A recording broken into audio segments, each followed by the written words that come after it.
Je suis Benjamin Harrison, le 23 président des États-Unis, et j'ai servi mon pays entre 1889 et 1893.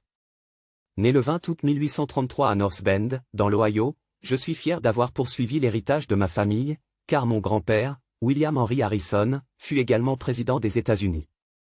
Mon parcours est celui d'un homme de loi, un soldat et un patriote dévoué. Mon arrivée à la présidence s'inscrit dans une période de transformation et de défi pour notre nation. En tant que républicain, j'ai axé ma campagne et mon mandat sur la protection de l'industrie américaine, la défense des droits civiques et l'expansion de l'influence de notre pays sur la scène internationale.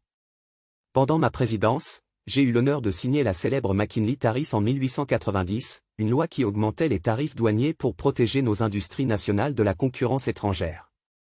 Bien que cette mesure ait stimulé certains secteurs, elle a également entraîné une hausse des prix pour les consommateurs, ce qui a suscité des critiques. L'une des réalisations dont je suis le plus fier est l'admission de 6 nouveaux États dans l'Union, le Dakota du Nord, le Dakota du Sud, le Montana, Washington, l'Idaho et le Wyoming.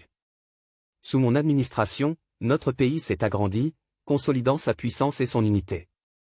Je voyais cette expansion comme un symbole de la vitalité et de l'avenir prometteur des États-Unis. Sur le plan social, j'ai toujours été préoccupé par la question des droits civiques.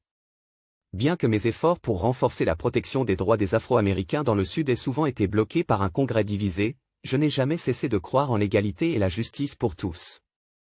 J'ai également soutenu des mesures visant à renforcer les pensions pour les anciens combattants de la guerre civile, une cause qui me tenait particulièrement à cœur en tant que vétéran moi-même.